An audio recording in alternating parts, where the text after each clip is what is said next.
institutional mechanism in our country. We also spoke in detail about international guidelines and approaches with respect to Hugo framework of action as well as Sendai framework of disaster risk action. Thank you, sir. Now I take this opportunity to invite Nakulji for his talk. Nakulji is best known as founder of Zone for Solutions for disaster management services with the single aim of reducing the risk of businesses and lives and also taking care of emergency response. Earlier, he was the deputy director with the Director General of NDRF and Civil Defense, MHA. He helped in successful accomplishment of fire hazard and risk analysis of all districts of the country. He also served international welfare agencies such as UNDP, India, and SARC Disaster Management Center. He has worked for implementing agreement on rapid response on natural disaster in the SARC region and developed standard operating procedures for the regional response, training manual for SATNet, etc. There are 30,000 schools in his website, Zone for Solutions, you can see the platform, and he has been translating school safety guidelines on ground. I request Nakulji to kindly come for your talk, please. Nakulji. Thank you, Panda साहब. मेरे ख्याल से मैं सबको Audible हूँ. मैं पक्का Audible हूँगा क्योंकि मेरा वॉइस भी लाउड है. Yes sir. और आप सब लोग मोस्टली जितने भी लोग हैं स्क्रीन पे मैं देख रहा हूँ, चाहे वो आशीष सिन्हा है, आशीष पांडा है, चाहे आरती डुडेजा है, चाहे मेनन मैडम है, सब लोग हम लोग सब एक दूसरे को जानते हैं इस स्कूल सेफ्टी के दुनिया में. और बहुत अच्छा लगा कि सब लोग आज आप लोग आए. तो अब हम लोग बेसिक चीज पे बात करते हैं कि ये स्कूल सेफ्टी जरूरी क्या है, तो कितना जरूरी है. तो मैं जो बेसिक भाषा में सबको समझाता हूं, वो पहले बेसिक भाषा में ऐसे समझते हैं कि स्कूल डिसास्टर मैनेजमेंट प्लान ऐसे जरूरी है जैसे आपको गाड़ी चलाने के लिए डीएल जरूरी है. एकदम मोटा मोटा ऐसे समझते हैं. अब और इसको बेटर ऐसे समझते हैं कि लेट से मैं और आप गाड़ी चला रहे हैं और एक्सीडेंट हो गया, तो ऑब्वियस सी बात है पुलिस आएगी. एक्सीडेंट हुआ है तो पुलिस आएगी, और जो पुलिस आएगी तो सबसे पहला चीज जो पूछेगा कि भाई डीएल किधर है, अपना डीएल दिखाओ. अब मान लीजिए कि आशीष पांडा साहब के पास डीएल है, तो उनपे जो केस बनेगा वो केस ऑफ नेग्लिजेंस बनेगा. जी वो ट्रेनिंग उन्होंने लिया था ड्राइव करने का, driving licence is nothing but a certificate कि आपने ड्राइविंग सीखी है, और कुछ भी नहीं है. तो ऐसे ही स्कूल डिसास्टर मैनेजमेंट प्लान एक सर्टिफिकेट है आपके लिए कि आपने डिसास्टर से बचने की, डिसास्टर के इफेक्ट को कम करने की ट्रेनिंग्स, मेजर्स आपने लिए हैं. तो ये मैंने आपको बिल्कुल देसी भाषा में ये समझाया कि स्कूल डिसास्टर मैनेजमेंट प्लान स्कूलों में क्यों जरूरी है. अब अगर आपके पास डीएल नहीं है तो आप पे केस ऑफ क्राइम बनेगा. वैसे ही भगवान न करे कभी किसी स्कूल में कुछ हो जाए, अगर हो जाता है तो अगर आपके पास स्कूल डिसास्टर मैनेजमेंट प्लान है तो एक बार आपके यहाँ ये होगा कि भाई क्या करें, disaster is act of God, भगवान ने ऐसा किया है, अब क्या करें. लेकिन अगर आपने डिसास्टर मैनेजमेंट प्लान नहीं बनाया है, आपने डिसास्टर से बचने की ट्रेनिंग अपने बच्चों को, स्टाफ को नहीं दिया है, इवैक्यूएशन प्लान नहीं है, उसकी कॉपी डीडीएमए में जमा नहीं हुआ है, तो बिल्कुल 100% क्राइम का केस लगेगा. तो ये बाकी तो देखिए कॉन्स्टिट्यूशनल ऑब्लिगेशन है, सुप्रीम कोर्ट का ऑर्डर है. आज सुबह से ही पहले आईजी साहब ने बताया, फिर ईडी साहब ने बताया, फिर मैडम ने बताया, ठाकुर साहब ने भी बताया कि स्कूल सेफ्टी क्यों जरूरी है. सभी लोगों ने डिफरेंट स्कूल के डिसास्टर्स की बात करी. गुप्ता साहब ने 26 जनवरी वाले डिसास्टर की बात करी जिसमें कोई 2600 स्टूडेंट जो है हर्ट हो गए थे. मैं उसका बात कर रहा हूं जहां से स्कूल सेफ्टी का एक कानूनी ऑब्लिगेशन बन गया, कानूनी प्रक्रिया में आई. वो जो हमारे आईजी साहब ने बताया कि तमिलनाडु के एक स्कूल में लॉर्ड कृष्णा मिडिल स्कूल में आग लग गया था और उसमें कोई 90 देखिए और उसमें कोई 94 बच्चों की डेथ हो गई थी। तो कोई मेरे जैसा एक्टिविस्ट जो था वो कोर्ट में चला गया।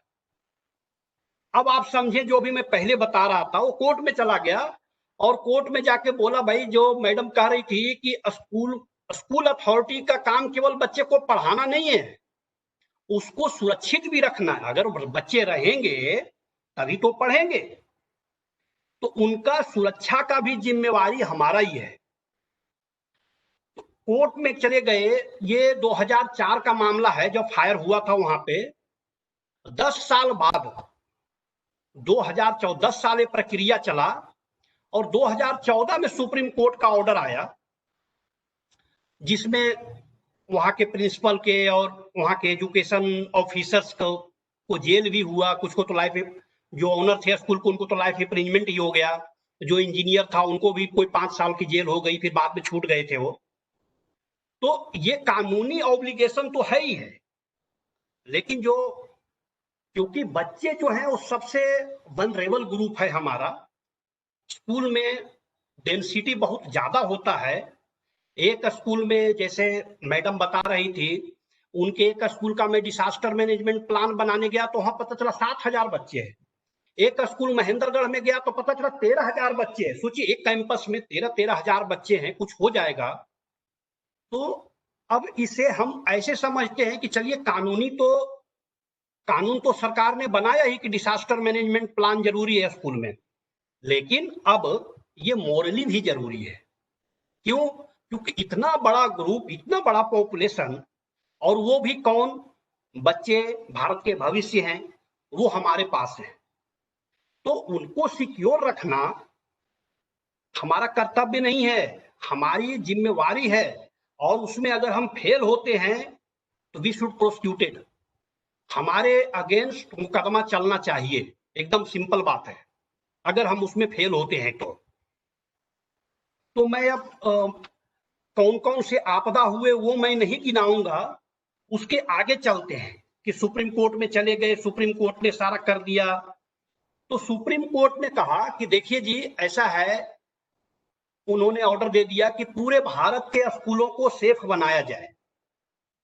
ये रिट पिटीशन नंबर है 483, आप लोग इसको पढ़ भी सकते हैं। Avinash Malhotra versus union of India का है ये। तो सुप्रीम कोर्ट ने कहा कि भारत के जितने भी स्कूल हैं सबको सेफ बनाना है। अच्छा, सेफ बनाने के का मतलब केवल ये नहीं कि सीसीटीवी लगा दिया, चाहे लोहे का गेट लगा दिया, उससे सेफ नहीं होगा। सेफ का मतलब है एक्चुअली सेफ का 360 डिग्री सेफ का मतलब है। और जो सुबह गुप्ता साहब कह रहे थे कि स्कूल सेफ्टी नहीं, home to home school safety. बच्चा घर से चला, बस में या पैदल स्कूल गया और वो स्कूल में पढ़ करके फिर लौट के घर आया, तब तक की सुरक्षा की बात करनी है। इतना सुरक्षा हम लोग को प्रदान कराना है, ये हमारी जिम्मेवारी है। तो सुप्रीम कोर्ट ने कहा भारत सरकार को कि देखो जी, भारत के जितने भी स्कूल हैं उन सबों को आपको सेफ बनाना है। कैसे बनाना है? बोला सारे स्कूलों में डिसास्टर मैनेजमेंट प्लान बनवाइए, और बनवाइए नहीं, उसको लागू करवाइए। जो प्लान बनेगा उसको लागू करवाइए। तो सुप्रीम कोर्ट ने भारत सरकार को कहा, भारत सरकार ने राज्य सरकार को कहा, राज्य सरकार ने जिला सरकार को कहा। अब ये ऐसे ही समझे जैसे अभी मैं झारखंड गया था, तो झारखंड में किसी को गाड़ी चलाते समय डीएल की जरूरत नहीं है। उधर मैं गिरिडीह की तरफ गया था तो कोई नहीं पूछ रहा डीएल है कि नहीं है। लेकिन दिल्ली में एक रेड लाइट से दूसरे रेड लाइट नहीं जा सकते हम बिना डीएल के। वैसे ही है, जैसे जैसे सरकार सख्त होते जाएगी, जैसे जैसे डिस्ट्रिक्ट एडमिनिस्ट्रेशन टफ होते जाएगा, वैसे वैसे हर स्कूल को डिसास्टर मैनेजमेंट प्लान बनाना पड़ेगा। अभी क्या हो रहा है कि जो स्कूल उत्सुक हैं, जो स्कूल जागरूक हैं, बड़े ब्रांड हैं या छोटे स्कूल भी हैं लेकिन उनको ज्ञान है, तो वो डिसास्टर मैनेजमेंट प्लान बनवा रहे हैं। जैसे आशीष पांडा साहब ने बताया कि हमारे प्लेटफॉर्म पे ऑलरेडी 3000 स्कूल हैं, मतलब 3000 स्कूलों ने तो डिसास्टर मैनेजमेंट प्लान बनाया ही है। अब भारत में अगर देखें तो एक राज्य में ही एवरेज 22 से 25,000 स्कूल हैं। तो इसका मतलब यह हुआ कि अभी पूरे भारत का 1% के आधा परसेंट भी स्कूल में डिसास्टर मैनेजमेंट प्लान नहीं बनाया है। तो ये रोल मॉडल हो सकते हैं, और इन्हीं रोल मॉडल को कि भाई जैसे कोई बढ़िया कर रहा है तो उससे सीखने में कोई बुराई नहीं है। तो जिन स्कूलों ने डिसास्टर मैनेजमेंट प्लान बनवाया है, मोस्टली आप लोग हैं ऑनलाइन, वो दिख रहा है, हम दोनों एक दूसरे को जानते हैं। मैं आप सबको बधाई देता हूं कि आप लोगों ने सरकार के साथ, जैसे सरकार ने सेफ्टी के बारे में सोचा और आपने उसको लागू किया, लागू करवाया। और जो लोग अभी छूट गए हैं उनसे मैं ये कहूंगा कि देखिए आप लोग भी इसको बनाएं। कोई नहीं जानता कि कब डिसास्टर आएगा, और भारत में डिसास्टर कभी भी आ सकता है। तो अब मैं ये बताना चाहता हूं कि फिर भारत सरकार ने क्या कहा। भारत सरकार ने प्रॉपर एक व्यवस्था बनाया है स्कूल सेफ्टी के लिए। इन्होंने 2 धड़े में बांट दिया कि स्कूल सेफ्टी पे कौन काम करेगा। बोला जी देखो, स्कूल सेफ्टी पे काम करने के लिए एक तो एजुकेशन डिपार्टमेंट है। एजुकेशन डिपार्टमेंट मतलब MHRD। अभी अभी वो पॉलिसी में होकर के अब शिक्षा मंत्रालय हो गया है, पहले वो MHRD ही होता था। तो एक धड़ा तो हो गया MHRD, और दूसरा धड़ा हो गया ministry of home affair, disaster management division. बोला देखो दोनों को काम करना है। सोचिए कितना पर्टिनेंट इशू होगा कि 2 मंत्रालय स्कूल सेफ्टी पे काम करेंगे। कितना पर्टिनेंट इशू होगा, इससे आप अंदाजा लगाएं। MHRD में बताया कि देखिए हर राज्य का प्रॉपर गाइडलाइन निकाल करके इन्होंने लिखा, कहा कि हर राज्य के जो एजुकेशन के सेक्रेटरी हैं वो तो नोडल ऑफिसर होंगे स्टेट के। ऐसे ही हर राज्य के जो मिनिस्ट्री ऑफ होम के सेक्रेटरी हैं, मतलब डिसास्टर मैनेजमेंट जो देखता है, वो नोडल ऑफिसर होगा। मतलब दोनों आप देखेंगे। फिर ऐसे ही राज्य से जिले में जाएंगे। जिला में भी क्या है कि कलेक्टर जो होगा वो डिसास्टर मैनेजमेंट के तरफ से देखेगा, और जो डिस्ट्रिक्ट एजुकेशन ऑफिसर है वो MHRD के तरफ से देखेगा, और स्कूल में डिसास्टर मैनेजमेंट लागू करवाएगा। ऐसे ही फिर ब्लॉक में जाइए तो BDO जो है वो डिसास्टर मैनेजमेंट के तरफ से होगा, और BEO जो है वो एजुकेशन डिपार्टमेंट के तरफ से होगा, और स्कूल में डिसास्टर मैनेजमेंट प्लान लागू करवाएगा। ठाकुर साहब ने बड़ी विस्तार से बताया कि हर डिस्ट्रिक्ट में डिसास्टर मैनेजमेंट अथॉरिटी है। उसके चेयरमैन जो होते हैं वो कलेक्टर खुद ही होते हैं। और जनरली होता ये है डिस्ट्रिक्ट में कि कलेक्टर साहब बड़ी बिजी होते हैं, तो वो क्या करते हैं, अपना जो ये स्कूल सेफ्टी वाला काम है, डिसास्टर मैनेजमेंट वाला काम, वो ADM साहब को दे देते हैं या किसी SDM साहब को दे देते हैं। मैं देख रहा हूं कुछ DDMA के भी लोग हैं इस पे ऑलरेडी स्टॉक में। मैं उन लोगों को बताना चाहता हूं कि देखिए, ये आप मानिए कि DM साहब ने क्या किया। DM साहब ने आपको रिस्पॉन्सिबिलिटी ट्रांसफर करी है। जो काम उनको करना था, स्कूलों में डिसास्टर मैनेजमेंट प्लान बनवाना था, वो उन्होंने आपको रिस्पॉन्सिबिलिटी, अकाउंटेबिलिटी DM साहब की है। अकाउंटेबिलिटी जो डिसास्टर मैनेजमेंट एक्ट है जिसकी बात ठाकुर साहब कर रहे थे, और जो स्कूल पॉलिसी है 2016 NDMA का, उसमें लिखा हुआ है कि अकाउंटेबल तो DM साहब ही होंगे, रिस्पॉन्सिबिलिटी वो किसी को भी दे दे। तो कल अगर कुछ हो जाता है, ऐसे ही अगर मान लीजिए किसी स्कूल में एक डिसास्टर हो गया, तो जनरली प्रिंसिपल क्या करते हैं कि अपने वाइस प्रिंसिपल को या किसी और को अपनी ये रिस्पॉन्सिबिलिटी शेयर कर देते हैं कि भाई आप देखो स्कूल की सेफ्टी, आप देखो डिसास्टर मैनेजमेंट, है ना। लेकिन कल कोर्ट में अगर जाना होगा तो प्रिंसिपल साहब को ही जाना पड़ेगा, क्योंकि अकाउंटेबिलिटी उनकी फिक्स होगी। तो यहां तक, इसके आगे अब हम लोग और चलते हैं। यहां तक मुझे लगता है कि अब समझ में हम लोगों को आ गया है कि डिसास्टर मैनेजमेंट प्लान क्यों चाहिए, ये समझ में आ गया हम लोगों को। और इसे कौन देखेगा, कौन जिम्मेवार है, यहां तक में मुझे नहीं लगता कि किसी को कोई डाउट रहा होगा। और मैं कहता हूं कि अगर डाउट रहा होगा तो प्लीज आप लोग नोट करके मुझसे अंतिम में इस पे डिस्कस करें, मैं अवेलेबल हूं। अच्छा, अब हम लोग इसके आगे बढ़ते हैं।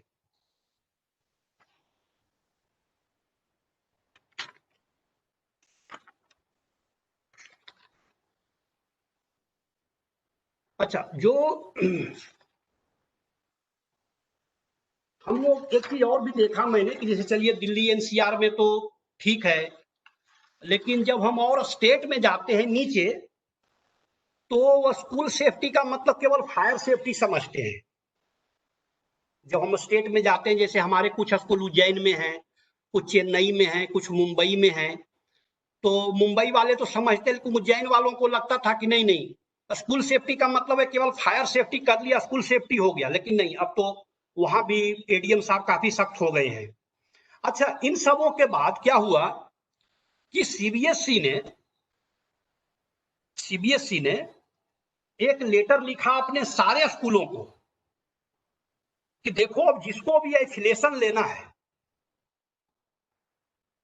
वो एफिलिएशन के लिए हमारे पास तभी अप्लाई करे जब उसके पास स्कूल डिसास्टर मैनेजमेंट प्लान बना हुआ हो।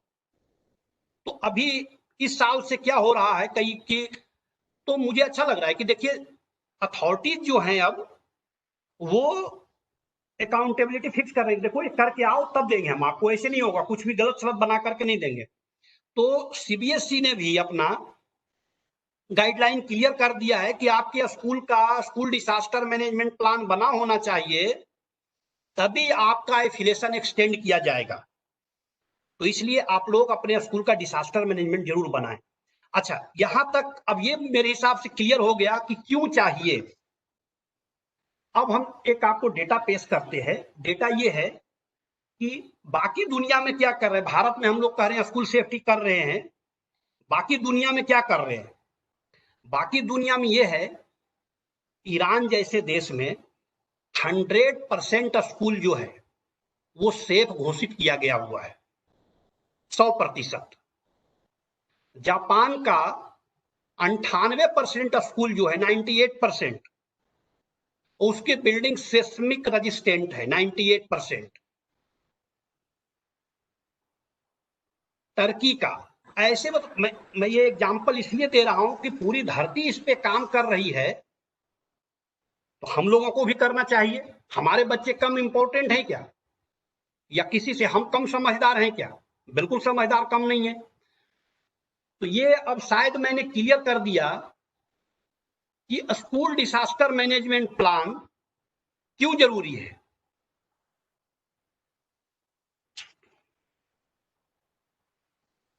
अब देखते हैं कि स्कूल डिसास्टर मैनेजमेंट प्लान में होता क्या क्या है, जिसके होने से, और या ऐसा क्या है स्कूल डिसास्टर मैनेजमेंट प्लान में जिसके पीछे सरकार चाहे हम लोग पड़े हुए हैं कि नहीं नहीं नहीं नहीं, ये तो बनाना ही बनाना है। ऐसा क्या हो गया? देखिए, एक स्कूल डिसास्टर मैनेजमेंट प्लान में होता यह है कि जब हम लोग बनाते हैं तो क्या करते हैं, एक इंजीनियरों की टीम आपके स्कूल में जाती है और आपके स्कूल का आरवीएस करता है, रैपिड विजुअल स्क्रीनिंग। ये बिल्डिंग जो है, या कोई हजार्ड कहीं पे हैंगिंग हजार्ड है, तो विजुअली आंख से देख करके कोई रिस्क अगर है, कोई हजार्ड अगर है, तो उसे आइडेंटिफाई करते हैं। सबसे पहला स्टेप तो हो गया हमारा कि किसी भी स्कूल में गए हम लोग घूम के देखते हैं, हमारे जो इंजीनियर्स की टीम है, और निकालते कितना रिस्क है, टोटल कैलकुलेट करके। फिर उस रिस्क के बाद जितना रिस्क है, मतलब किसी डॉक्टर के पास गए तो क्या करता है, थर्मामीटर लगा करके आपका फीवर चेक कर लेता है, बोला भाई इतना फीवर है तो इतनी दवाई दे देगा। ऐसे ही हमारे प्रोफेशनल्स ये पता लगा लेते हैं देख करके और कैलकुलेट करके, नाप करके, कि इतना रिस्क है, उस रिस्क के हिसाब से, जितना रिस्क है उसी रिस्क के हिसाब से हमें मिटिगेशन मेजर्स लेना होता है। उसी रिस्क के हिसाब से हम क्या करते हैं आपके स्कूल में कि अलग अलग जैसे एक हजार्ड मान लीजिए, पता है मुझे कि ये अर्थक्वेक हजार्ड है यहाँ पे। गुप्ता साहब कह रहे थे कि काफी स्कूल तो ऐसे जो हैं वो स्कूल ही बेसिकली वो स्कूल ही जो है फ्लड लेवल से नीचे बना है, तो इसका मतलब फ्लड रिस्क है वहां पे, तो वहां एक फ्लड की टीम बनाएंगे। अब हम स्कूल तो ऊंचा कर नहीं सकते, तो हम बचने का उपाय कर सकते हैं कि इसमें से बचा कैसे जा सकता है, ठीक ना। तो जो जितना रिस्क होता है उसी रिस्क के अनुपात में हम मिटिगेशन मेजर्स बनाते हैं, मिटिगेशन मेजर्स डेवलप करते हैं उसी रिस्क के अनुपात में। लेट से कई स्कूल में क्या होता है कि 10, 20, 30 जितना रिस्क होता है उस हिसाब से अलग अलग मेंबर की टीम और टास्क फोर्स बनाया जाता है। अब एक टीम बनाया हम लोगों ने या टास्क फोर्स बनाया हम लोगों ने, लेट से सर्च एंड रेस्क्यू का या फ्लड रिस्पांस का या अर्थक्वेक रिस्पांस का या फायर। अब मान लीजिए कि फायर में मैंने अमित उपाध्याय जी को रख दिया या अपर्णा शर्मा को हमने सर्च एंड रेस्क्यू में रख दिया, तो अब अपर्णा मैडम को अगर मैंने फायर टीम में रखा है तो उनको फायर एक्सटिंग्विशर चलाना भी तो आना चाहिए, या अमित उपाध्याय जी को अगर मैंने सर्च एंड रेस्क्यू टीम में रख दिया तो उनको सर्च एंड रेस्क्यू आना भी तो चाहिए। अगर नहीं आएगा तो उस समय वो अपनी ड्यूटी नहीं परफॉर्म कर पाएंगे। तो हम लोग क्या करते हैं, उस टीम को ट्रेंड करते हैं। किस लिए ट्रेंड करते हैं कि इन केस ऑफ इमरजेंसी आप इमीडिएट रिस्पॉन्स देंगे, इसलिए हम आपको ट्रेंड करते हैं। अब आपको हमने ट्रेंड कर दिया, उसके बाद हमारे इंजीनियर्स आपके स्कूल का इवैक्यूएशन मैप बनाते हैं। इवैक्यूएशन मैप, अच्छा मैंने देखा बहुत सारे स्कूलों में इवैक्यूएशन मैप क्या करते हैं, वो ऐसे पेन से बना देते हैं, पेपर लिया उस पे पेन से। इवैक्यूएशन मैप एक टेक्निकल काम है जो कोई टेक्निकल आदमी ही बनाएगा। अच्छा, और सबसे बढ़िया बात, मजेदार बात यह है कि पेन से बना देते हैं पेपर पे। अच्छा ये बताइए, जो आग लगेगा तो धुआं में वो मैप दिखेगा? वो दिखेगा नहीं वो मैप। और जब वो मैप दिखेगा नहीं तो बनाया किस लिए भाई? नॉर्मल डे में तो दिख ही रहा है सब कुछ। वो मैप तो इसलिए बनाया था कि जब कभी आग लगेगी तो धुआं में भी चमके दिखे। तो कलम से आपने मैप बना दिया या पेंसिल से मैप बना दिया एक A4 साइज पे और चिपका दिया, वो चलेगा? वो तो आग में खुद भी जल जाएगा सबसे पहले ही धुआं आग लग। तो हम लोगों को चाहिए कि जो गवर्नमेंट ऑफ इंडिया का स्टैंडर्ड है उसको फॉलो करें, है ना। स्टैंडर्ड ये है कि A1 सीट पे बड़ा, कि बच्चों को दूर से दिखे कि हमारा इवैक्यूएशन रूट किधर से है। और केवल मैप बनाने से नहीं होगा, उस मैप के अनुसार इवैक्यूएशन करने के लिए आपको ट्रेनिंग दी जाएगी। तो मैं ये बता रहा था कि आपकी टीम ट्रेन हो गई, इवैक्यूएशन मैप बन गया। फिर एक दिन हमारे लोग जाते हैं और आपके ये अजय कुमार जी हैं सिविल डिफेंस के, इनको पता होगा, हम लोग टेबल टॉप एक्सरसाइज करवाते हैं। हम लोग पहले आपके जो टीम तैयार हुई उनको बिठा करके कि देखिए, अगर एक फायर सिमुलेट कर दिया या अर्थक्वेक सिमुलेट कर दिया, है ना, तो उस सिमुलेशन के अनुसार हम पहले एक ड्रिल टेबल टॉप एक्सरसाइज कराते हैं। टेबल टॉप एक्सरसाइज का मतलब ये हुआ कि हम लोग एक्चुअल एक्सरसाइज नहीं कराते कि देखो अभी जैसे बताया गया Amit Upadhyay ji search and rescue करेंगे, अपर्णा मैडम फायर की टीम में है। तो पहले हम लोग टेबल पे कि जिससे कि कोई एक हॉल में बैठ करके और मेंटली ड्रिल करते हैं।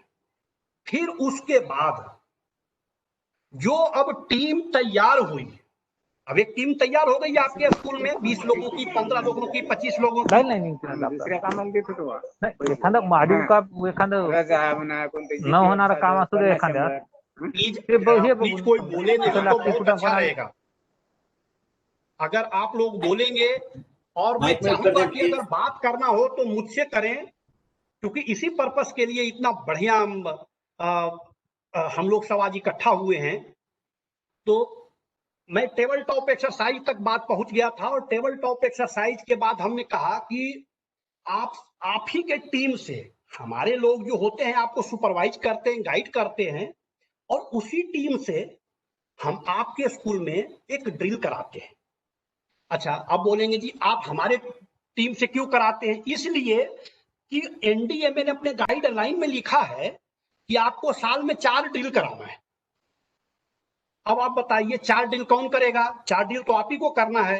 हम एक करा करके आपको ट्रेन करके इस लायक बनाते हैं कि बाकी का ड्रिल आप करते रहें, ठीक है? उसके बाद भी हमारी जरूरत होती तो आपको पता है हम आते हैं, हम कभी मना नहीं करते कि हम नहीं आएंगे, और हमें अच्छा लगता है आना। लेकिन हमारा ये आइडिया ये है कि हम आपको अपने पैरों पे खड़ा कर जाएं, कि आप इस ड्रिल को कराते रहें। आपके स्कूल के से नियरेस्ट फायर स्टेशन को मैप करते हैं हम, आपके स्कूल से नियरेस्ट पुलिस स्टेशन को मैप करते हैं, आपके स्कूल से नियरेस्ट हॉस्पिटल को मैप करते हैं हम। बोलो जी ये क्यों करते हैं? भाई इसलिए करते भारत, सोचिए एनडीएमए ने बहुत सोचा, बहुत दिमाग लगाया है कि अगर मान लीजिए किसी बच्चे को कुछ हो गया इन केस ऑफ इमरजेंसी, तो आपको पता होना चाहिए कि कितना टाइम लगेगा किस हॉस्पिटल में पहुंचने में। ये नहीं कि लेके निकल पड़े 4 घंटा घूम रहे हैं, ये नहीं चलेगा। या फायर वालों को पता होना चाहिए कि कितने देर में मैं ये स्कूल पहुंच जाऊंगा। पुलिस को पता होना चाहिए कि कितने देर में मैं स्कूल मेरे कितने दूर पे है, शॉर्टेस्ट रूट क्या है। तो ये पूरा इसका रूट मैप बनता है। स्कूल से लेकर के जो नियरेस्ट इमरजेंसी सपोर्ट सर्विसेज हैं वहां तक का हम शॉर्टेस्ट रूट बना करके आपको देते हैं। आप उसको देखिए और उसका एक्सरसाइज कीजिए, उससे मॉक ड्रिल में इन्वॉल्व कीजिए, उनको अपना डिसास्टर मैनेजमेंट प्लान शेयर कीजिए। अच्छा, फिर और भी नॉन गाइडलाइन बनाया है कि हम लोग क्या करते हैं कि जो 2 कॉपी डिसास्टर मैनेजमेंट का प्लान बनाते हैं, 2 कॉपी, एक कॉपी जो है वो हम क्या करते हैं कि डीडीएमए में जमा करवाते हैं, डिस्ट्रिक्ट डिसास्टर मैनेजमेंट अथॉरिटी में जमा करवाते हैं। बोले जी वहां क्यों जमा करवाते हैं आप? वहां इसलिए जमा करवाते हैं, टचवुड भगवान ना करे कभी ऐसा हो, लेट से आपका स्कूल का डिसास्टर मैनेजमेंट प्लान बनाया मैं और आपके स्कूल में कुछ अनहोनी हो गई, तो आपका जो डिसास्टर मैनेजमेंट प्लान है या तो दब जाएगा रवल में, या जल जाएगा, या फ्लड में बह जाएगा। तो जो आपकी कॉपी डीडीएमए में रखी हुई थी उस कॉपी के हिसाब से उस रिस्पॉन्स में हमें सुविधा मिलेगा कि कितने बच्चे हैं, कौन टीम में था, क्या क्या रिसोर्स है उस स्कूल में, वो स्कूल कहाँ है, उसके आसपास क्या क्या रिसोर्सेस हैं। हमें सब वो डिसास्टर मैनेजमेंट प्लान में हमें डीडीएमए में मिल जाता है। इसलिए ये मैंडेटरी किया हुआ है disaster management school safety guideline में कि उसकी एक कॉपी आपको डीडीएमए में सबमिट करवाना है। अच्छा देखिए इतना बढ़िया सोचा गाइडलाइन बनाते समय कि उस प्लान को डीडीएमए वाले फायर से शेयर करते हैं, हॉस्पिटल सीएमओ से शेयर करते हैं, पुलिस से शेयर करते हैं। अच्छा उनसे क्यों करते हैं? उनसे शेयर इसलिए करते हैं कि डिसास्टर जो है वो अकेले तो कोई रिस्पॉन्ड कर नहीं पाएगा। ये सब गवर्नमेंट ऑफ इंडिया के आइडेंटिफाइड इमरजेंसी सपोर्ट सिस्टम है। 9 इमरजेंसी ईबीएस है, इमरजेंसी फंक्शनरी, उन सबको शेयर करते हैं डीडीएमए वाले मीटिंग बुला बुला करके। देखिए भाई ये जो है एबीसी स्कूल का डिसास्टर मैनेजमेंट प्लान आया है, आपको अगर लगता है तो आप देखिए और हमें बताइए कि इसमें अगर कुछ आपको और चाहिए। तो इतना बढ़िया गाइडलाइन है। उसके बाद सबसे ऊपर गवर्नमेंट ने इस पॉलिसी में, इस गाइडलाइन में लिखा है कि हर स्कूल में एक स्कूल डिसास्टर मैनेजमेंट कमेटी होनी चाहिए। अब देखिए, अगर आपने एक कमेटी बना दी है, और मजेदार बात यह है कि देखिए बड़ी इंटेलिजेंटली वो कमेटी बनाई हुई है। वो कमेटी क्या है, उस कमेटी में एक तो आपके स्कूल के वाइस प्रिंसिपल होते हैं, उसके बाद उस एरिया के एजुकेशन ऑफिसर होते हैं। अब देखिए आप कितना बढ़िया सिस्टम बना है। 2-4 पेरेंट एसोसिएशन जो होता है उसके लोग होते हैं, मेंबर होते हैं, कुछ बच्चे भी होते हैं उसमें, म्युनिसिपैलिटी वाला भी होता है, अगर आपके एरिया में सेंट जॉन्स है तो वो भी होता है। तो क्या किया, एक कमेटी बना करके, क्योंकि देखिए स्कूल का अपना करिकुलम है, मैं भी समझता हूं, और स्कूल वाले अपने ट्रेनिंग में, पढ़ाई में, करिकुलम एक्टिविटी में बेचारे वो भूल ही जाते हैं कि अच्छा डिसास्टर मैनेजमेंट भी करना था मुझे।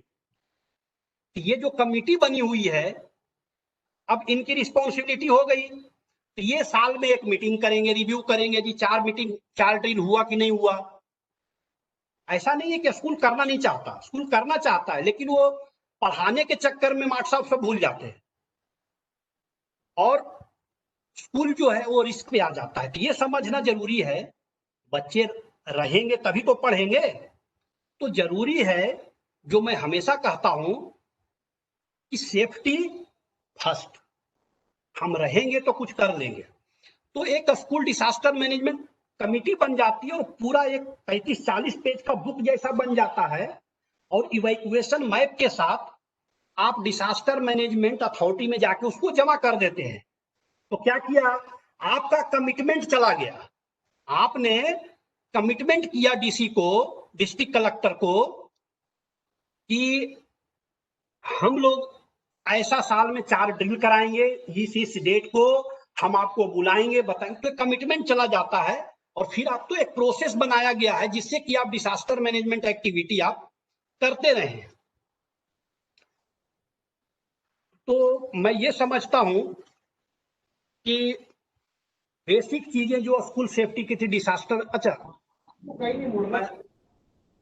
किसी को अगर हम जो इवैक्यूएशन मैप बनाते हैं तो उसमें ये भी दिखाते हैं कि वो सेफ प्लेस कहाँ है। जो बच्चे इवैक्यूएट करेंगे, इवैक्यूएशन एक आर्ट है, नहीं तो क्या होगा, भगदड़ मच जाएगा। देखिए एक एक स्कूल में अगर 6-6 हजार 7-7 हजार बच्चे हैं, तो अगर ऐसे भगदड़ मच गया तो आपदा तो कोई मरेगा चाहे नहीं मरेगा, भगदड़ में मर जाएंगे। तो इवैक्यूएट करके कहाँ जाएंगे, कैसे इवैक्यूएट करेंगे, ये सारा ट्रेनिंग दिया जाता है और सब मैप पे मार्क करते हैं हम लोग।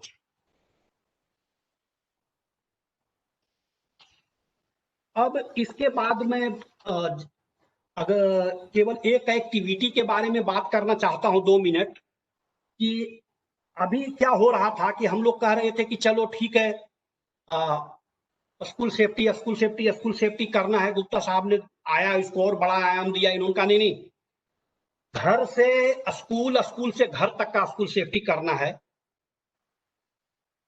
अब आता है कि क्या हम लोग, कोई भी आदमी स्कूल डिसास्टर मैनेजमेंट प्लान बना सकता है क्या, कोई भी? तो उसका जवाब है नहीं, कोई भी नहीं बना सकता। तो कौन बना सकता है? वो बना सकता है जो क्वालिफाइड है। अब क्वालिफाइड का क्या मतलब हुआ? क्वालिफाइड का मतलब ये हुआ कि जिसे रिस्क पता हो, हजार्ड पता हो, मैपिंग आता हो, कैड पे मैपिंग कर सके, सेल्फ ग्लो मैप बना सके, टीम बना सके, रिस्क असेस कर सके। तो अब ये बताइए कि ये एक आदमी कोई कर सकता है? एक आदमी नहीं कर सकता है। इसके लिए एक पूरी टीम चाहिए। कुछ आर्किटेक्ट चाहिए जो मैप बनाएंगे, एक डिसास्टर मैनेजमेंट वाला चाहिए जो रिस्क असेस करेगा, एक टीम चाहिए जो सर्वे करेगा कहाँ पे हॉस्पिटल है, तब न जाके बनेगा। तो एक पूरा टीम चाहिए होता है। इसके लिए आइडियली एक डिसास्टर मैनेजमेंट का जो भी क्वालिफाइड कंसल्टेंट हो, जो एक्सपर्ट हो, कंपनी हो, उनसे करवाना चाहिए और डॉक्यूमेंट पे उनसे साइन करवाना चाहिए। क्योंकि प्लान अगर आपने बनाया है तो रिस्पॉन्सिबिलिटी उनको ओन करनी चाहिए कि हाँ जी ये प्लान मैंने बनाया, कल कुछ हो जाती है नहीं वो भाग खड़े होगी मैंने बनाया नहीं, तो उनसे साइन करवाना चाहिए उस डॉक्यूमेंट पे, ये डिजास्टर मैनेजमेंट प्लान इन्होंने बनाया, उनका प्रॉपर जैसे आर्किटेक्ट हो वैसे प्रॉपर कंपनी का स्टैम्प मोहर सब लगा हुआ होना चाहिए, क्योंकि अकाउंटेबिलिटी अगर नहीं होगी तो क्वालिटी नहीं आएगा, एकदम सिंपल सी बात है। तो ये क्वेश्चन क्लियर हो गया कि स्कूल को डिजास्टर मैनेजमेंट प्लान क्यों चाहिए। अब ये भी क्वेश्चन क्लियर हो गया कि इसको कौन बनाएगा। अब हमारे तरफ से और कुछ तो शायद कहना नहीं है, अगर आप लोग को कुछ कहना है, कुछ पूछना है तो मुझसे पूछ सकते हैं, मैं अवेलेबल हूं, और जितना सारा सवाल आपके मन में आता है पूछिए।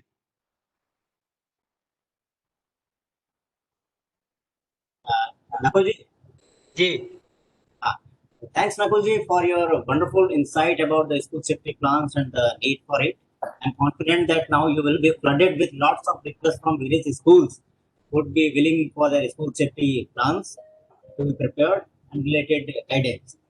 Now I request Ms. Silky, young professional from NITM, to take few important questions from the chat box for our speakers. I request the IT department known for solution to keep her unmuted. Yes, sir. Thank you, sir. Thank you. Sir, can I ask something?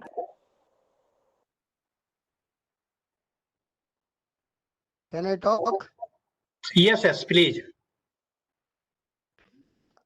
ये मुंबई के अंदर जो स्कूलें है उसका plan implement नहीं हो रहा है, डिजास्टर मैनेजमेंट प्लान इम्प्लीमेंट नहीं हो रहा है, उसके लिए क्या प्रावधान है? क्योंकि सभी प्राइवेट स्कूल हैं, अपनी मर्जी से लोग बड़े बड़े अच्छी स्कूल में लोगों को दाखिल कर देते हैं, बच्चे लोगों को, तो कैसे उसको इम्प्लीमेंट करवाए? क्योंकि बहुत सारी एनजीओ डिजास्टर मैनेजमेंट में काम कर रही है, लेकिन स्कूल की तरफ उनका ध्यान नहीं है। आप बता पाएंगे कैसे इम्प्लीमेंट करें? हाँ मैं बताता हूँ। देखिए क्या नाम है आपका? अच्छा म्यूट हो गए। देखिए जैसे हम लोग किसी स्कूल में जाते हैं बच्चे का एडमिशन करवाने के लिए, तो हम उससे ये पूछते हैं कि आपके यहाँ मैथमेटिक्स का टीचर कौन है, आपके यहाँ कितने परसेंटेज बच्चे पास होते हैं। तो पता नहीं मुझे आज तक ये बात समझ में नहीं आया कि हम उससे ये क्यों नहीं पूछते कि आपके यहाँ डिजास्टर मैनेजमेंट प्लान बना है। अरे भाई बच्चे रहेंगे तब ना। तो देखिए क्या होता है, मैं हर समय और खुले दिल से बोलता हूँ, मोस्टली क्या होता है कि हम अगर कुछ पूछेंगे, जो चीज हम चाहते हैं वो स्कूल में करवा देते हैं ना। तो ऐसे ही अगर ये गलती हमारी है, पेरेंट्स की है, हम डायरी में 4 चीज लिख के भेजते हैं, जी हमारे बस में एसी नहीं चल रहा था, बच्चा लंच नहीं खाया, बच्चे का टाई खराब हो गया, पेंसिल छूट गया। हम ये क्यों नहीं लिख के भेजते कि आपके स्कूल का डिजास्टर मैनेजमेंट प्लान बना है क्या, और अगर बना है तो किसने बनाया है, जो बनाया है उसका बायोडेटा शेयर कीजिए। तो हम लोग अगर हमारी भी है कि हम लोग अगर उनको पुश करेंगे स्कूल से, तो स्कूल वाले बनवाएंगे, उनके पास कोई उपाय नहीं है। क्यों? सुप्रीम कोर्ट का ऑर्डर है भाई, ये सुप्रीम कोर्ट का ऑर्डर है, उनको तो मानना ही पड़ेगा। केवल हम मांग नहीं रहे इसलिए वो नहीं बनवा रहे। और बताएं। पूछिए जी सर मेरा एक सवाल है। हाँ पूछिए। नमस्कार सर। नमस्कार। सर मेरा एक सवाल ये था कि किसी भी स्कूल में कोई जब फंक्शन होता है, सपोज हमने बाहर से सारी चीजें हायर करी होती हैं, जैसे एनुअल डे हो गया, अगर एनुअल डे के टाइम पे कोई भी ऐसे इवेंट के टाइम पे अगर कुछ मिसहैपनिंग होती है, उस सारे कंप्लीट जो है कि और अपने स्कूल रिस्पॉन्सिबिलिटी कहाँ और कितना मेजर। अब ये वाला है मैचिंग वाला, बस म्यूट कर इसी दीजिए क्लास। प्लीज। अच्छा उपाध्याय जी, देखिए मैंने ये बात क्लियर किया कि और ये 1 2 3 4 5 है और सामने ABCD। ये कोई मैडम बोल रही है, इनको म्यूट करो।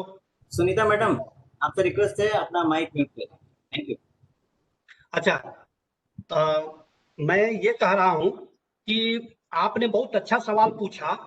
इसका एक उदाहरण भी मैं देता हूँ। जो आपने सवाल पूछा, हरियाणा में एक जगह है डाबवाली, हरियाणा में एक जगह है डाबवाली, और स्कूल अथॉरिटी जो थी वो एनुअल फंक्शन कर रही थी।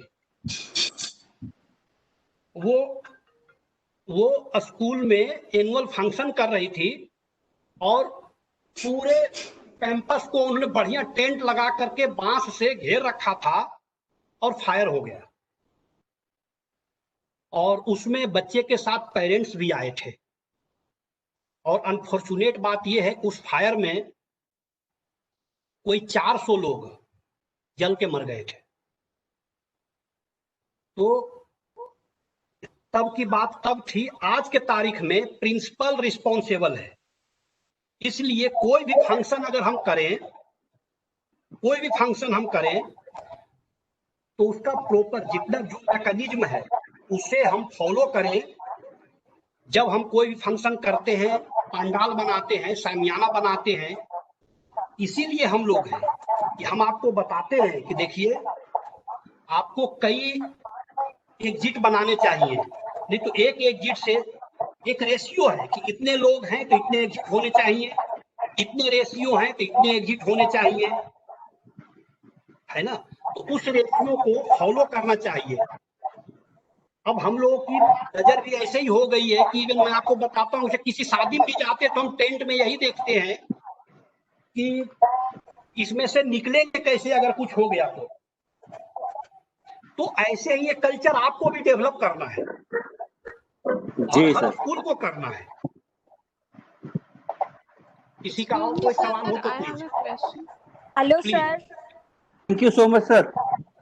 I also पूछिए। ask question. Sir, very informative Can you session. hear me, sir? Sir मुझे ये पूछना था, इवैक्यूएशन प्लान के लिए हम किसको कंसल्ट कर सकते हैं बनाने के लिए? आप मुझे बताएं इवैक्यूएशन प्लान बनाने के लिए, हम बनाएंगे आपका इवैक्यूएशन प्लान। ठीक है, और बताइए। सर बस thank you so much.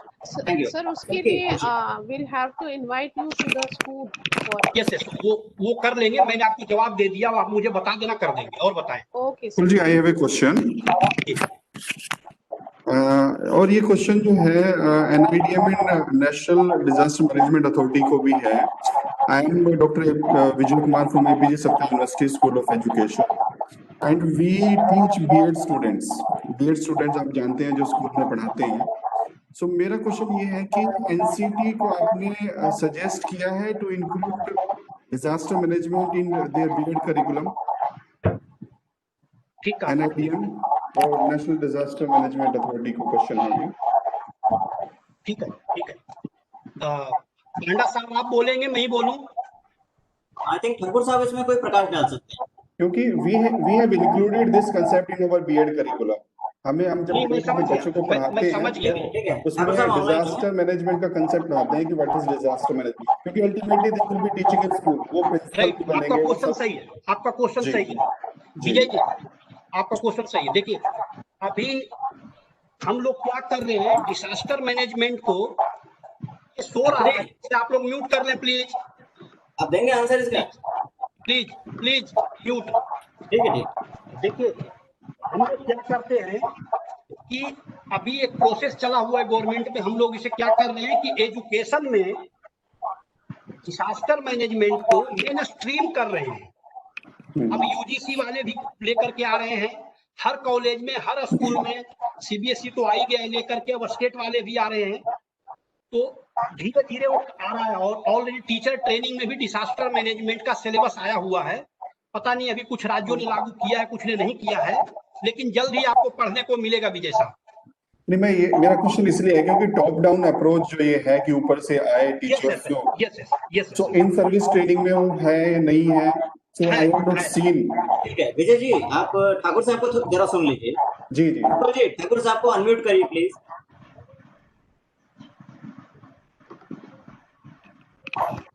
Thakur साहब को अनम्यूट करिए please. Sir, please unmute yourself. हाँ ठाकुर साहब आप बोलिए सर प्लीज। हाँ सर, ये ऑलरेडी एमएचआरडी से केस टेकअप किया हुआ है और एमएचआरडी ने इवन स्कूल लेवल के लिए भी बुक्स वगैरह बना रखा है और बच्चों को शामिल करते हैं। लेवल पे लिखा हुआ है उनको सिलेबस में डालने के लिए डिजास्टर मैनेजमेंट। इवन लवासना जो है अपना मुसौरी में, उनके पास भी एक सेंटर है जहाँ वो लोगों को सेंसिटाइज करते हैं। और अभी दी ग्रुप ए जो इंडक्शन ट्रेनिंग्स है उसमें भी डिजास्टर मैनेजमेंट को इंडक्ट कर दिया गया है, ऑलरेडी है जी। सर मेरा क्वेश्चन ये था ठाकुर साहब कि जो करिकुलम में जिसमें बीएड में बच्चे तैयार किए जाते हैं, अगर उसी के दौरान उनको सेंसिटाइज कर दिया जाए कि कितना इम्पोर्टेंट है डिजास्टर मैनेजमेंट टीचर्स का रोल, कि अब तो वो मुझे बेटर। You are right. ये 4 इयर्स कोर्स जो है बीई का, ये जो करने की बात है टीचर ट्रेनिंग के लिए, उसमें इंक्लूड हो रहा है जी। ऑलरेडी है, डिफरेंट लेवल पे केस टेकअप किया हुआ, लिखा हुआ उनको। लेकिन home guard, civil defence, fire service और डिजास्टर मैनेजमेंट हर एस्पेक्ट को टच करते हैं अपने सिलेबस में और कर रहे हैं जी। Thank you very much sir. I have one question जी जी। About invoking of DM act during pandemic. क्या सर, ये जो अभी पैंडेमिक का समय चल रहा है जी, इसमें डिजास्टर मैनेजमेंट एक्ट को जो इन्वोक किया गया है, हाँ या तो लोग कहते हैं कि वो डिजास्टर मैनेजमेंट एक्ट तो 2005 से है जी।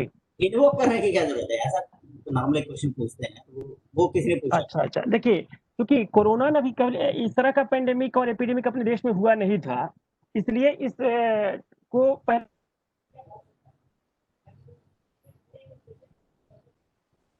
उसको हम डिप्लॉय कर सकें।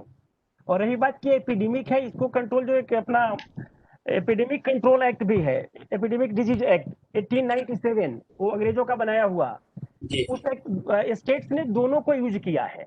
तो डीएम एक्ट का इंटेंशन ये था कि once the disaster was notified by the government of India, तो स्टेट को जो रिसोर्सेज हम देते हैं भारत सरकार से, वो इसको इसके लिए यूज कर पाएंगे। और उसके जो उसको लागू करने के लिए ये तो इसको नोटिफाई करना पड़ा, इम्प्लीमेंट करना पड़ा। एक्चुअली एनडीएमए को अथॉरिटी है डीएम एक्ट में एनईसी को डायरेक्ट करने का कि आप ये प्रोविजंस मिनिस्ट्रीज में, डिपार्टमेंट्स में और स्टेट गवर्नमेंट से इम्प्लीमेंट कराएं, तो उन्हीं के ऑर्डर पे एनईसी को ऑर्डर इशू करती है।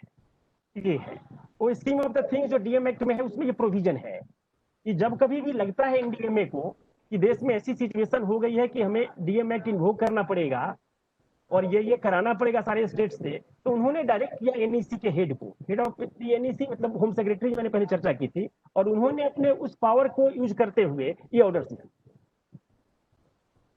Thank you sir, thank you so much. इस पर कोर्ट केसेज भी हैं कई जो आप कह रही हैं। There are 270 public interest litigations filed by different party during corona virus pandemic. तो उसमें भी देखिए कोर्ट क्या कहती है। अभी तक सिचुएशन यही है कि government of India is authorised to use and notify the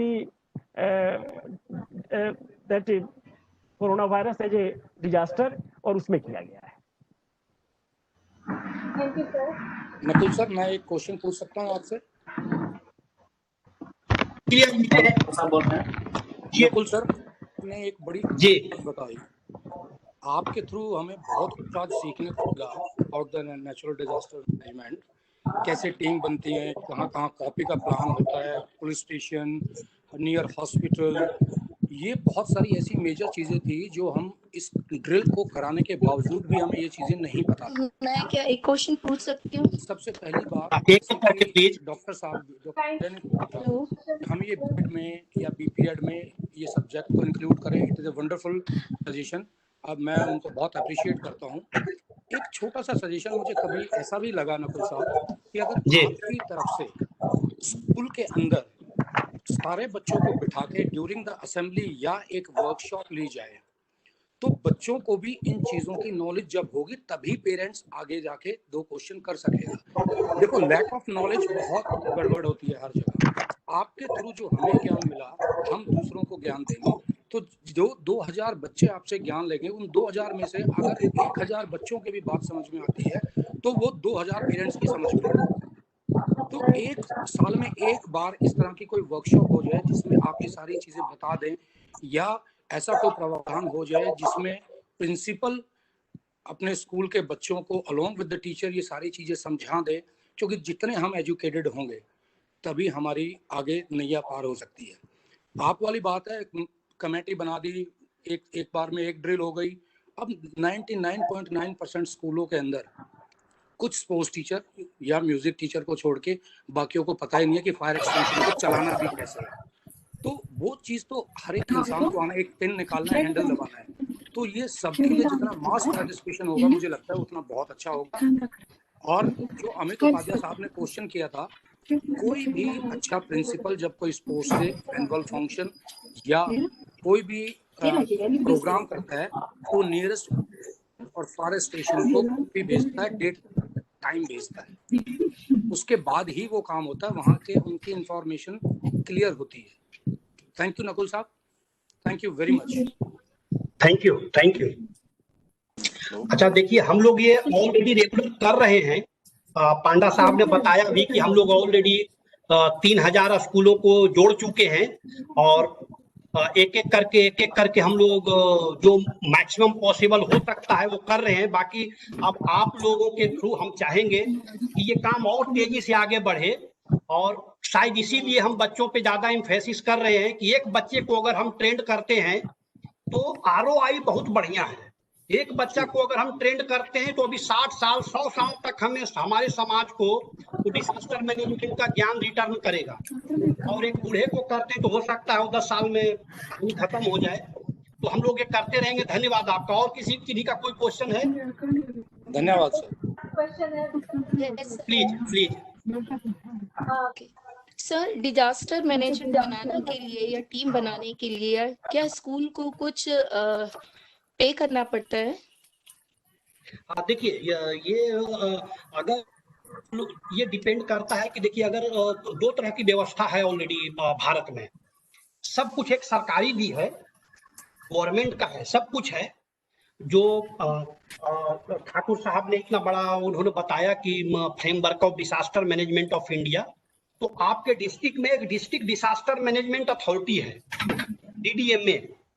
वहां पे ये सारा व्यवस्था फ्री है, वहां के लोग फ्री आकर के करके जाएंगे।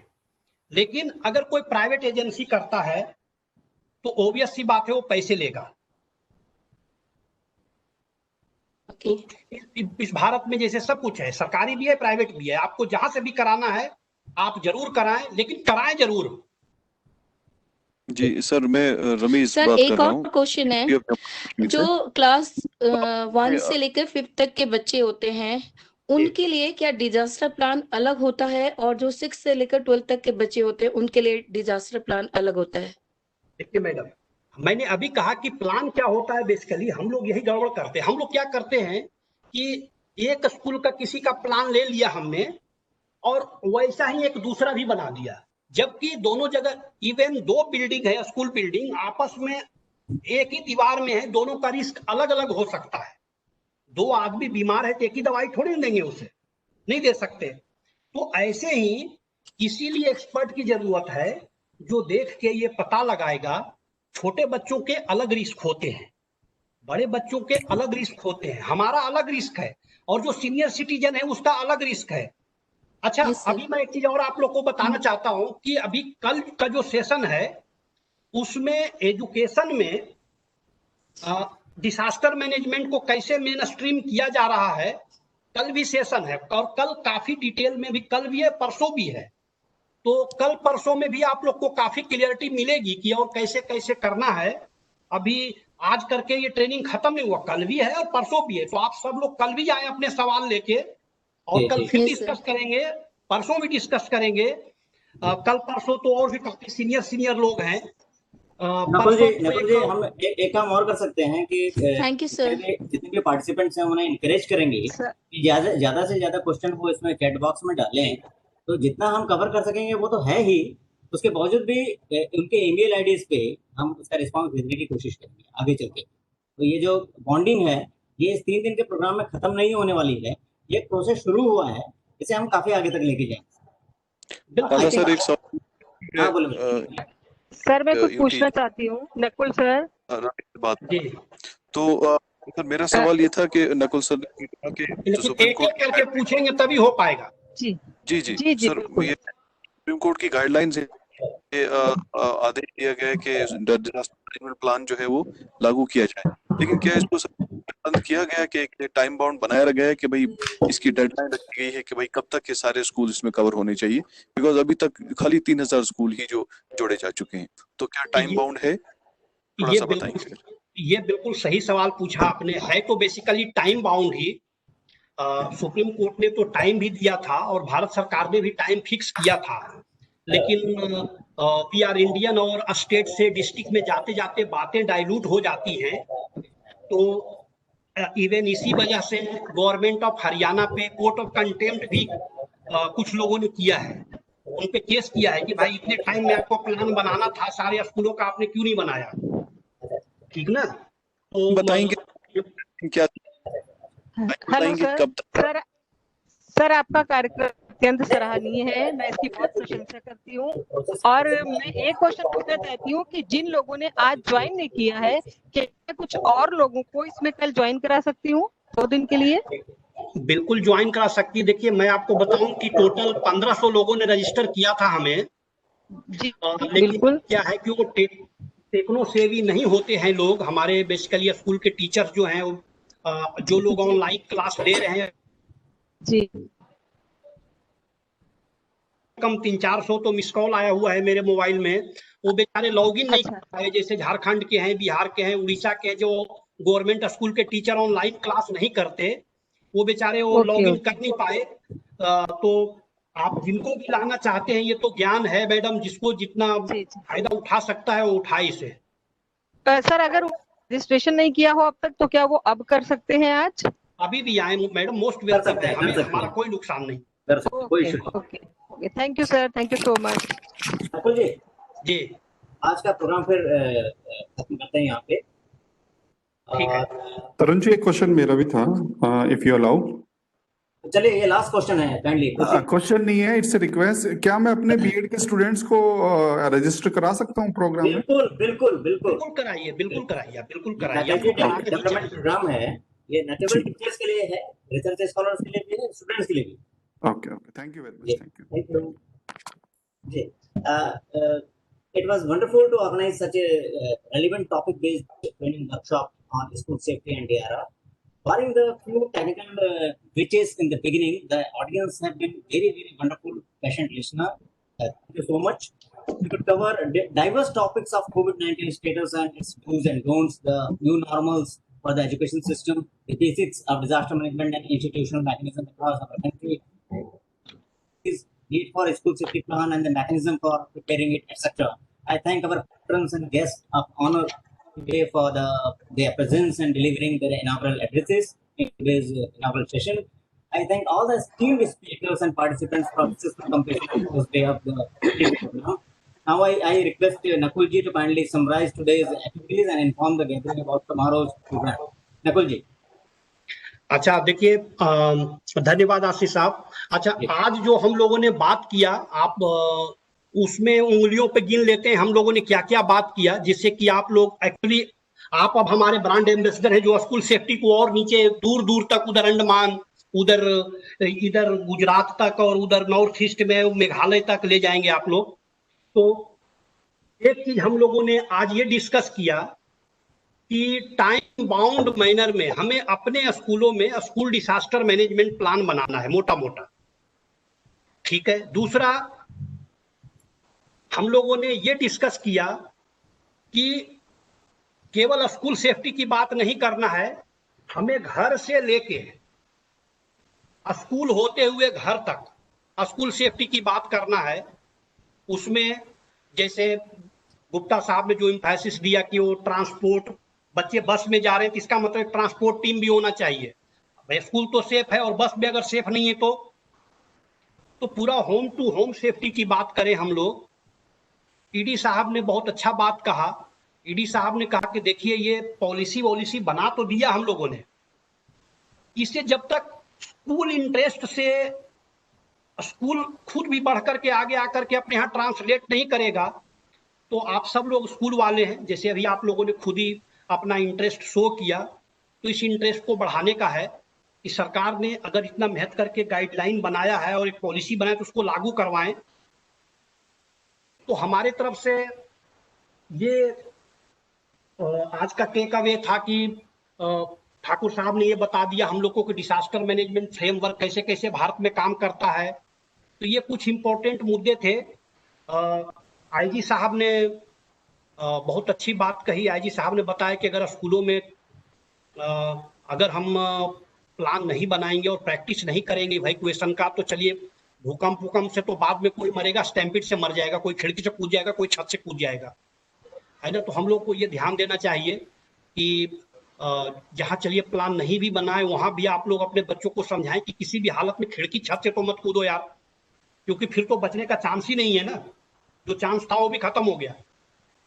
तो आज का ये टेक अवे है। बाकी कल के प्रोग्राम के लिए कल हमारे जो एक्सपर्ट्स लोग हैं, बहुत अच्छे एक्सपर्ट्स हैं, बहुत कोई तो एक एक्सपर्ट तो है जिनको 25 साल का अनुभव है, तो जो एजुकेशन में DRR पे बात करेंगे, मेन स्ट्रीमिंग पे एक साहब हैं, वो स्कूल सेफ्टी और फायर पे बात करेंगे, अर्थक्वेक पे बात करेंगे। तो कल आप लोग सब मिल करके आए और ज़्यादा से ज़्यादा जो भी क्वेरी है वो ले करके आए और फिर आज के जैसा फिर डिस्कस करें। कल भी हम अवेलेबल हैं।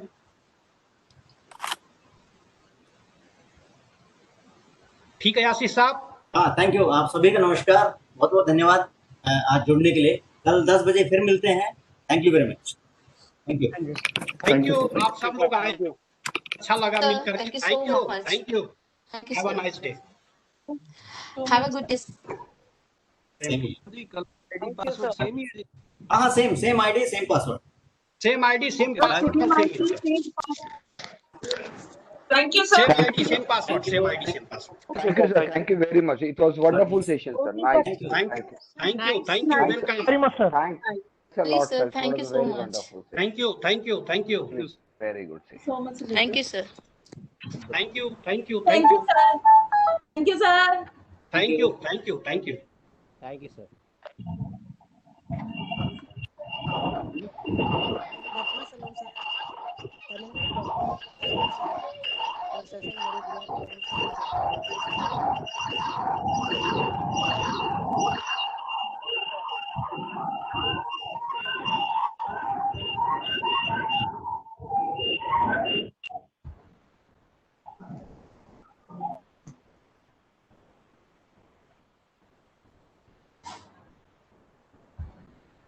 Thank you, sir.